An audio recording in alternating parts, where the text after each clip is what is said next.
Viewers को मेरा प्यार भरा नमस्कार। जिस दिन मैंने एक मिडिल क्लास घराने में जन्म लिया तो दादी बहुत रोई थी। मम्मी भी बहुत गम में थी।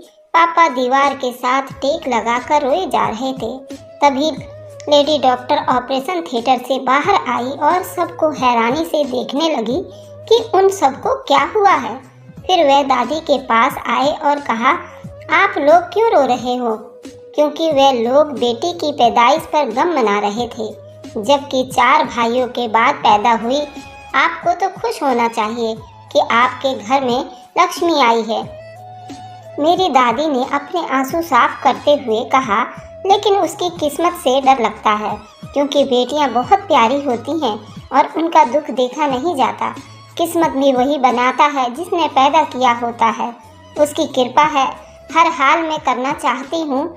डॉक्टर तो ये कहकर चले गए, लेकिन मेरे घर वाले उसी गम में डूबे हुए थे कि लड़की पैदा हुई है।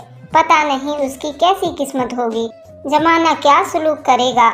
मेरे पैदा होने पर घर का कोई मेंबर खुश नहीं था, जबकि मैं 5 बेटों के बाद पैदा हुई थी। वक्त गुजरता गया और मैं जवान हो गई। एक रोज ये सारी बातें मेरी मौसी ने मुझे बताई थी। मेरी मौसी के गांव में मेरे लिए रिश्ता आया था। उनका अपना कोई बेटा बेटी नहीं थी, वो बे औलाद थी बेचारी, लेकिन मुझे बहुत प्यार से पाला था, औलाद की तरह। इसलिए चाहती थी कि मेरा किसी और अमीर घराने में रिश्ता हो और मैं उस घर की बहू बन जाऊं। कई रिश्ते मेरे लिए आए, सभी हमारे जैसे मिडिल क्लास लोग थे। मेरी मौसी ने किसी रिश्ते को नहीं लिया। वे कहती थी, मेरी सुनैना कितनी सुंदर है, तो रिश्ता भी ऐसे घर में ढूंढूंगी जहां मेरी बेटियां रानी बनकर रहेगी और मलिका बनकर राज करेगी। इसी आरजू में उन्होंने एक रिश्ता कराने वाली को काफ़ी मोटी रकम देकर अमीर घराने का रिश्ता ढूंढ लाने का कह दिया। और वह मेरे कॉलेज का आखिरी दिन था। तेज धूप में मेट्रो में गई थी। फिर मेट्रो से घर की तरफ आते हुए बदन पसीने से नहा गया और चेहरा अंगारे की तरह सुर्ख हो गया था। आते ही मैंने किताबें मेज पर रखी और पानी पीने किचन की तरफ गई, क्योंकि वहाँ पर फ्रिज रखा हुआ था। मैं पानी पी रही थी कि सामने कमरे में बातें करने की आवाज़ सुनाई दी। कदम वहीं पर रुक गए। आवाज़ जानी पहचानी नहीं थी, शायद कोई मेहमान थे। तभी मम्मी आ गई। बेटी, मैं तेरा ही इंतजार कर रही थी। जल्दी से हाथ मुंह धो लो और कपड़े बदल कर आ जाओ। और हाँ, थोड़ा सा हल्का मेकअप भी कर लेना। जैसा उन्होंने कहा था, मैंने उनकी बात फौरन मान ली और जब कमरे में पहुंची तो मौसी के साथ 2 अजनबी औरतें को बैठे देखा तो हैरान हो गई। काली सी रंग की 2 औरतें मुझे घूरे जा रही थी। एक औरत ने मुझे गौर से देख रही थी, फिर पास बुलाकर प्यार किया। मैं समझ गई कि ये मेरा रिश्ता देखने आई हैं। कुछ देर वहाँ बैठकर मैं अपने कमरे में चली आई, मगर मुझे अपने कमरे में भी अजनबी औरतों की आवाज़ सुनाई दे रही थी। हमें घर बार नहीं देखना, हमें तो बस लड़की पसंद आई है, बहुत खूबसूरत है। कमरे में आकर मैं पलंग पर लेट गई थी। मेरे लिए शादी की बात कुछ अचंभे की बात नहीं थी। समझदार लड़की थी और मेरे नज़दीक शादी एक ठोस हकीकत थी जो होनी ही थी। ये तो सदियों से चली आ रही थी। फिर शादी के ख्याल से घबराना क्या और शर्माना क्या? मेरे माँ बाप का एक कर्तव्य था जिसको उन्होंने एक न एक दिन पूरा करना ही था। मुझे किसी के घर जाकर आबाद होना ही था और ज़िंदगी को एक ही डगर पर चलना ही था। मैं नॉर्मल रही, लेकिन आज मेरी मौसी की खुशी देखने वाली थी। उनकी आरजू पूरी होती नजर आ रही थी। क्या हमारी बेटी सुनैना रानी अमीर घर की बहू बनेगी और राज करेगी? जिस रोज ये खबर सुनी कि शादी का दिन तय हो गया है और लड़के वालों ने कहा है कि हमें दहेज नहीं चाहिए और ना ही कीमती जेवर, बस हमें अपने लड़के के लिए खूबसूरत लड़की चाहिए, जो हमें मिल गई है। दिल जरा सा परेशान हुआ ये सोच कर कि जिन घर वालों के साथ हंसते खेलते उम्र बिताई थी, उन्होंने छोड़कर मैं दूर चली जाऊंगी। अपने पराये बन जाएंगे। दोनों तरफ शादी की तैयारियां होने लगी। आखिर वह दिन भी आ गया जब पापा ने साधारण तरीके से मेरी शादी करवाई और फिर कुछ कदम चल के मुझे अपनी डोली में बिठा गई और अपने दूल्हे के साथ उनके घर गई। जेवर और दहेज यही तय हुआ था कि वे आज अपनी बेटी को दान कर चुके थे। पापा ने मेरे सर पर हाथ रखकर मुझे ढेरों बधाइयाँ और प्रार्थनाएं कर डाली थीं और मैंने रोती हुई आंखों से देखा तो मेरा जी भर आया। पहली बार ये एहसास बिजली बनकर मेरे दिल पर आ गिरी। न जाने मैं कहाँ जा रही हूँ, कैसे लोग होंगे वहाँ, कैसी गुजरेगी मेरी। मैंने रो रो कर अपने दामन भिगो लिए थे। अपने भविष्य का सोचकर नई नवेली दुल्हन का कुछ अरमान होते हैं। कोई अमीर घराने की दुल्हन क्या बनी, हर अरमान खो बैठी। मैं एक हकीकत पसंद लड़की थी और हवेली की रस्म और रिवाज से बेखबर थी, लेकिन ये तो मेरा हक था कि मेरा दूल्हा मुझसे प्यार करे। पर जब हमारी फर्स्ट नाइट हुई तो मेरे दूल्हे ने मुझसे कोई बात नहीं की और कुछ ही दिनों बाद मैं फिर से वापस अपने मायके आ गई थी। फिर दोबारा मैं अपने ससुराल गई और उस रात भी मेरे पति ने मुझसे कोई बात नहीं की। ये सब देखकर मैं उदास हो गई। सोचती थी क्या मैं ज़बरदस्ती उनके पल्ले बांधी गई हूँ, जो वे मुझे मुसीबत समझ बैठे हैं और ज़बरदस्ती के रिश्ते में बंद कर रह गई हूँ।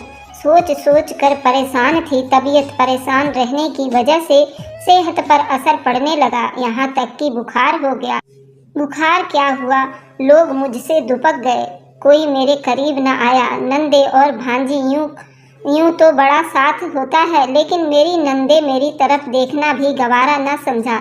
मेरे खाने पीने की किसी को फिक्र ना थी और ना कोई पास बैठा। किसी ने पानी को भी नहीं पूछा। बुखार में खुद उठकर पानी पीती थी। उनका ऐसा सलूक देखकर हैरान रही। मैं मन ही मन सोच रही थी कि यहाँ के लोग कितने पत्थर दिल हैं।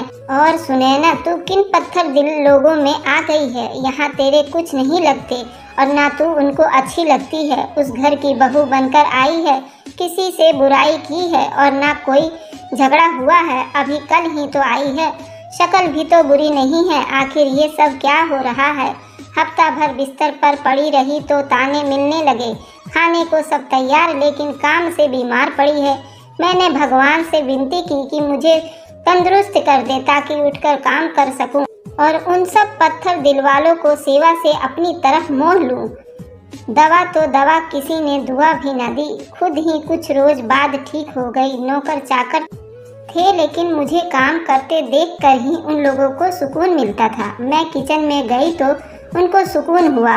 एक रात मैंने गौरव से उनके घर वालों की शिकायत की। किसी ने दवाई भी नहीं लाकर दी और बीमारी में मेरे करीब भी नहीं आए। तो जवाब मिला, तुम गरीब लोगों में न जाने इतने एहसास क्यों होते हो। अरे बीमार से दूर रहना चाहिए ताकि दूसरे बीमार न पड़ जाए। तुम पढ़ी लिखी हो और बिल्कुल जाहिलों जैसी बात करती हो। अगले दिन मुझे ताना दिया, हल्का फुल्का बुखार ही तो था, काम क्यों छोड़ दिया था। उनके मुंह से ये शब्द सुनकर दिल टूट कर बिल्कुल चकनाचूर हो गया था। शायद मुझसे वो इसलिए ऐसे बात कर रहे थे क्योंकि हम उनके जैसे अपर क्लास नहीं थे, हम मिडिल क्लास के गरीब लोग थे। अब बात मेरे कुछ समझ में आने लगी थी। जिंदगी के इस मोड़ पर एहसास हुआ कि अमीर घराने की बहू बनकर एक पुतला बनकर रह गई हूँ। मेरा दिल बिल्कुल टूट कर रह गया था। अब कुछ कहना या बोलना फिजूल था। जो भी पड़ोसी मुझे देखने आता तो कहते, दहेज में कुछ लाई हो, गरीब घर से आई हो ना। मैं क्या जवाब देती। दिन अजीब से गुजरने लगे। दिन भर किचन में नए नए पकवान बनाती, लेकिन कोई मुझसे खुश नहीं था। उल्टा ताने मिले, कुछ ढंग का पकाना नहीं आता। ये क्या है, ये क्यों न किया, देसी खाना कौन खाता है। ये चारों नंदे मेरे नुक्स पकड़ने में लगी रहती। कोई औरत दुल्हन को देखने आती वह शुरू हो जाती, कोई ढंग नहीं है, माँ बाप ने तमीज़ नहीं सिखाई और ना लिहाज सिखाया है। मैं चुपचाप उनका मुंह ताकती रहती। जब खुद मेरा पति मेरे साथ खुश नहीं था तो किसी से क्या शिकायत करती। 2 महीने में ही दम से आधी रह गई थी। मेरे लिए उससे बड़ा गम कोई नहीं था। ना कामचोर थी, ना बदतमीज थी और ना कैरेक्टर खराब था और ना बदतमीज थी। फिर ये लोग क्यों मुझसे ऐसे खफा रहते थे। मायके गई तो हर एक ने कई तरह के सवाल किए। हमारी बेटी शहजादियों की तरह रही होगी, नौकर आगे पीछे घूमते होंगे, मगर मैं कोई जवाब भी न दे सकी। मेरी जिंदगी एक जलता हुआ आलूद बनकर रह गया था। किसी से कुछ न कह सकती थी। गम दूर करने को रात को तन्हाई में अपनी डायरी लिखा करती थी, लेकिन ये भी मेरा ऐब गिना गया। रात को न जाने जाग कर क्या करती रहती है।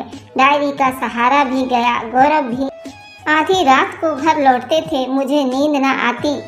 शादी से पहले तक की जिंदगी बड़े सुकून से गुजरी थी।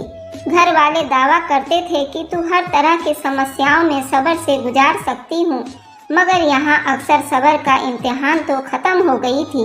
अक्सर उदास रहती थी। उदासी भी मेरे लिए अजीब बन गई। हर कोई कहता कि नई नवेली दुल्हन ने तो घर में मनहूसियत फैला रखी है।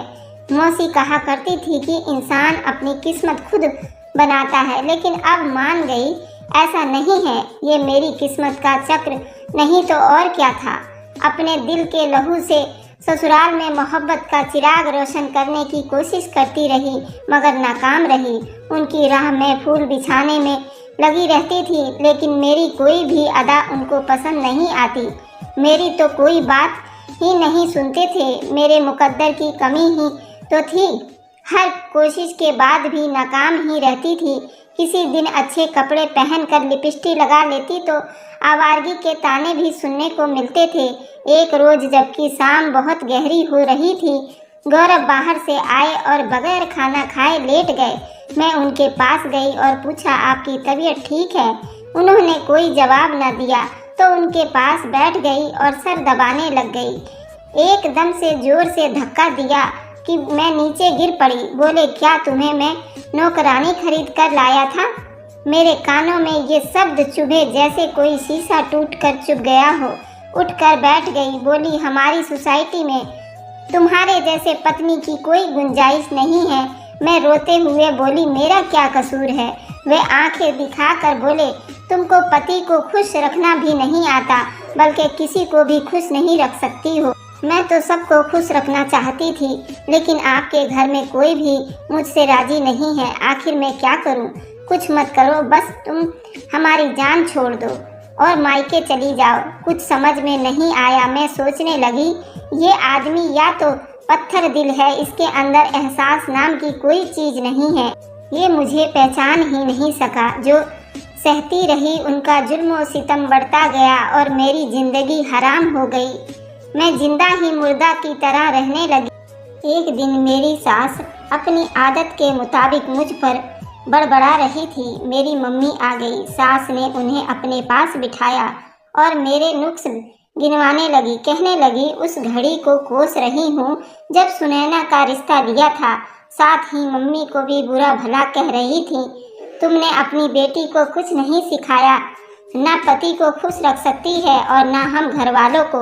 मेरी माँ मेरी सास के बात सुनकर बिल्कुल चुप सी हो गई थी। मैं उनको अपने कमरे में ले आई। वह मुझे अपने साथ चलने को कहने लगी।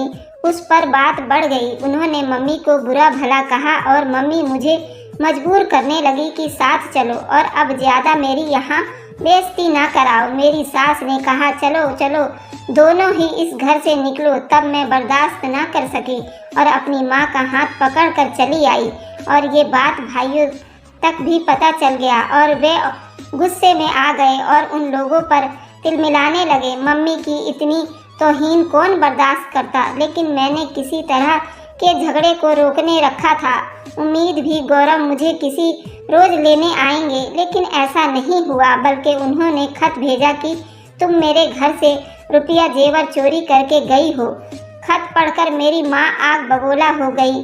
भाई तो उन लोगों को सबक सिखाने पर उतारू थे, लेकिन मैंने हाथ जोड़कर उनको रोक दिया। अब हम दोनों घरों में मुकदमेबाजी हो गई।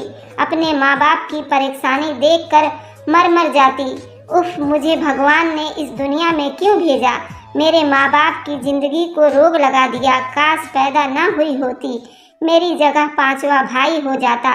मुकदमा काफ़ी दिन तक चलता रहा। नतीजा ये हुआ कि घर में गरीबी और उदासी छा गई। शरीफ लोगों ने इस मुकदमा में माँ बाप की मदद की और इल्ज़ाम गलत साबित हो गया। उल्टा गौरव पर हर्जाना हुआ। अदालत ने हुक्म से मुकदमा का खर्चा भी उसी को देना पड़ा। पिताजी ने मेरे टॉर्चर का दावा किया और मेरा सब ससुराल जाना नामुमकिन था। गौरव ने इंतकाम लेने का सोचा हुआ था। माली हालात और कमज़ोर हो गए तो मैंने नौकरी करने की ठान ली। उस दौर में नौकरी करना बड़ी टेढ़ी खीर थी। जगह मैंने दरख्वास्त भी इंटरव्यू देने जाती तो लगता कुछ ही निगाहों तो मेरे चेहरे का एक्सरा कर रही है। घबरा कर चली आती। घर से बाहर निकली कब थी, बाहर की दुनिया को फेस करने की आदत नहीं थी। कदम फूंक फूंक कर रख रही थी। आखिरकार एक अच्छी नौकरी मिल ही गई। घर में गरीबी ने जोड़ डाले रखे थे। आखिरकार उसके निशान मिटते गए और हम आराम और सुकून की ज़िंदगी बसर करने लगे। सोचती थी कि भगवान ने गौरव जैसे आदमी को मेरे साथ नहीं रखा तो अच्छा ही हुआ। उस रोज़ मैं अपने दफ्तर में काम में बिजी थी, वहाँ आ गया। वह शर्मिंदा खड़ा था। सुनैना, तुम ये नौकरी छोड़ दो, लोग मेरा मजाक बनाते हैं, मेरी बेइज्जती मत कराओ प्लीज़। मैंने उसे सर उठाकर देखा और कहा, उस दुनिया का ख्याल नहीं आया जब मुझे अदालत में खींचता था, मेरी अदालत के सामने बेनकाब किया था, मुझ पर चोरी का इल्ज़ाम लगाया था, मुझे ज़माने में तमाशा बना कर रख दिया था। उस रोज़ तुम्हें शर्म नहीं आई जब मेरे माँ बाप और भाई बहनों से गवाहियाँ ली थी? मैं यहाँ कोई भीख नहीं मांग रही हूँ, मैं तो एक इज्जत की नौकरी कर रही हूँ, सरे बाजार नाश तो नहीं रही। आज तुम किस ताल्लुक से और किस हक से मुझे लेने आ गए? मैं खुद तो तुम्हारे घर से नहीं आई थी, मुझे और मेरी माँ को निकाला गया था और तुम मुझे लेने भी नहीं आए थे, बल्कि अदालत में मेरी बेइज्जती कराई। मुझे माफ़ कर दो सुनैना, हालत अभी इतने काबू से बाहर नहीं हुए हैं। अपने माँ बाप से बहकाव में आ गया था। मुकदमा वापस ले लो। और मुझे मेरे घर वालों ने भड़का दिया था, अपने ही घर को अपने हाथों से उजाड़ने लगा था। गौरव ने गिड़गिड़ा कर कहा, मैं यही चाहती थी कि वह अपने मुकाम को पहचान ले। उसे अपने सामने गिड़गिड़ाते देखकर मेरा दिल ठंडा हो गया, सुकून का सांस आया। मेरे इंतकाम की बस इतनी सी ही तलब थी। सब लोग अब मुझको याद करते हैं। तुम एक मौका तो दे दो, तबाह होकर रह गया हूँ, क्या तुम हमें माफ़ नहीं कर सकती? नहीं गौरव, अब तो अदालत ही फैसला करेगी, मैंने सख्ती से जवाब दिया। आखिरकार चला गया। मैं अब दोबारा उस घर में नहीं जाना चाहती थी जहाँ इंसान की कोई कदर ना हो। उन्हें तो बस बहू की सूरत में एक नौकरानी चाहिए थी। कुछ दिन बाद अदालत ने मेरे हक में फैसला कर दिया तो ये सिलसिला भी ख़त्म हो गया। आज मैं एक कामयाब लड़की और बड़े आराम की ज़िंदगी गुजार रही हूँ। आज पता चला कि दादी क्यों मेरी पैदाइश पर रोती थी। वो इसीलिए रोती थी कि लड़कियाँ सच में कितनी मजबूर हो जाती हैं। कैसी लगी इमोशनल सच्ची कहानी दोस्तों? तो मुझे कमेंट में ज़रूर बताया करें। Thanks for watching, like and subscribe, bye bye.